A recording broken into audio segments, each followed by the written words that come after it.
ఉమ్మడి మెదక్ జిల్లాలో ఈరోజు ప్రధాన వార్తలు ఈ విధంగా ఉన్నాయి. సిద్దిపేట జిల్లా వార్తలు వచ్చేసరికి గజ్వేల్ సమీపంలోని ఎర్రవల్లి వ్యవసాయ క్షేత్రంలో మాజీ సీఎం బీఆర్ఎస్ అధినేత కేసీఆర్ ఉమ్మడి వరంగల్ జిల్లా ముఖ్య నాయకులతో ఆయన ఈరోజు సమావేశమయ్యారు. ఈ సమావేశంలో ఎమ్మెల్సీ కవిత కూడా పాల్గొన్నారు. ఈ నెల 27న ఎల్కతుర్తిలో జరిగే బీఆర్ఎస్ పార్టీ రజతోత్సవ సన్నాహక సమావేశంగా ఈ సమావేశం జరిగింది. ముఖ్యంగా ఈ సమావేశంలో సభకు వచ్చే మహిళల కోసం ప్రత్యేక ఏర్పాట్లు చేయాలని చెప్పి కేసీఆర్ ఈ సందర్భంగా దిశానిర్దేశం చేశారు. ముఖ్యంగా తెలంగాణ వ్యాప్తంగా భారీ ఎత్తున ప్రజలు తరలివచ్చే అవకాశం ఉన్న దృష్ట్యా ప్రజలకు మహిళలకు ఎట్లాంటి ఇబ్బందులు కలగకుండా చర్యలు తీసుకోవాలని చెప్పి ఆయన ఈ సందర్భంగా నాయకులకు చెప్పారు. ముఖ్యంగా మహిళల పట్ల ప్రత్యేకమైనటువంటి దృష్టి కేంద్రీకరించి ఏర్పాటు చేయాలని చెప్పి ఆయన ఈ సందర్భంగా చెప్పారు. ఇక సిద్దిపేట జిల్లాలో కురిసినటువంటి అకాల వర్షానికి పెద్ద ఎత్తున పంటలు నష్టపోయాయి. రోడ్లపై ఉన్నటువంటి ధాన్యము అట్లాగే మార్కెట్ యార్డుల్లో ఐకేపీ సెంటర్లో ఉన్నటువంటి ధాన్యం అంతా కూడా తడిసి ముద్ద కావడంతో పెద్ద ఎత్తున రైతులు ఇబ్బందులు పడ్డారు. ముఖ్యంగా గజ్వేలు దుబ్బాక ప్రాంతంలో భారీ వర్షం నమోదైంది. ఐకేపీ కేంద్రంలో ఉన్నటువంటి ధాన్యం తడిసి ముద్దై రైతులు కన్నీరు మున్నైనటువంటి పరిస్థితి. రైతుల్ని ఆదుకోవాలని చెప్పి ఈ ప్రాంత నాయకులు డిమాండ్ చేశారు. ఇక హుస్నాబాద్లో లింగయ్య అనేటువంటి ఒక వ్యక్తికి సంబంధించిన వీడియో ఈరోజు కలకలం సృష్టించింది. ముఖ్యంగా గల్ఫ్లో ఉన్నటువంటి లింగయ్య అనే ఒక వ్యక్తి తనని ఇక్కడికి తరలించాలని చెప్పి వీడియో తీసి ఆయన పంపించడం సోషల్ మీడియాలో వైరల్ అయింది. ముఖ్యంగా సీఎం రేవంత్ రెడ్డి మంత్రులు తనను రక్షించి తన ప్రాంతానికి తరలించాలని చెప్పి ఆయన సందర్భంగా కోరారు. ఇక దుబ్బాకలో ఈరోజు ఎమ్మెల్యే కొత్త ప్రభాకర్ రెడ్డి పర్యటించారు. ఇక్కడ జరిగినటువంటి సన్నాహక సమావేశంలో ఆయన పాల్గొన్నారు. ముఖ్యంగా దుబ్బాక నియోజకవర్గం నుంచి బీఆర్ఎస్ రజతోత్సవ సభకు భారీ ఎత్తున ప్రజలు తరలి రావాలని చెప్పి ఈ సమావేశంలో ఆయన చెప్పడం జరిగింది. ఇటు నార్సింగ్లో ఈరోజు కొత్త ప్రభాకర్ రెడ్డి పర్యటించారు. అక్కడ జరిగినటువంటి సమావేశంలో ఆయన పాల్గొన్నారు.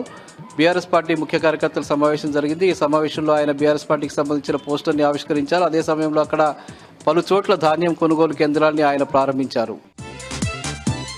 ఇక మెదక్ నర్సాపూర్లో సునీత లక్ష్మారెడ్డి పర్యటించారు. నిన్న అకాల వర్షానికి దెబ్బతిన్నటువంటి పంటల్ని పరిశీలించారు. ఆమె ఈ సందర్భంగా మాట్లాడుతూ రైతులకు ఎకరానికి 25,000 రూపాయల చొప్పున నష్టపరిహారం చెల్లించి రైతుల్ని ఆదుకోవాలని చెప్పి ఆమె ఈ సందర్భంగా డిమాండ్ చేశారు.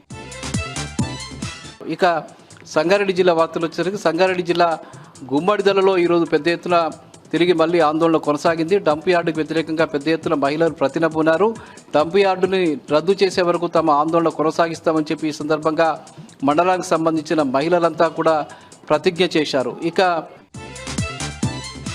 ఇక సదాశివపేట మండలం పెద్దాపూర్ సమీపంలోని ఒక దాబా హోటల్లో కూల్ డ్రింక్లో కలకలం చెలరేగింది. అందులో బల్లికి సంబంధించిన ఆనవాళ్లు కనిపించిన నేపథ్యంలో ఒక యువకుడు అది తాగి అస్వస్థతకు గురికాగా స్థానికంగా అది కలకలం చెలరేగింది. ఈ సందర్భంగా దాబా యజమానిపై చర్యలు తీసుకోవాలని చెప్పి స్థానికులు డిమాండ్ చేశారు. ఆందోళన కూడా నిర్వహించారు. అతన్ని చికిత్స కోసం ఆసుపత్రికి తరలించారు.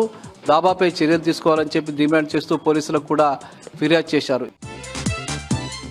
ఇక సదాశివపేట మండలం పెద్దాపూర్ సమీపంలోనే మిషన్ భగీరథకు సంబంధించిన పైప్ లైన్ పేలి పెద్ద ఎత్తున బ్లోఅవుట్ చెలరేగింది.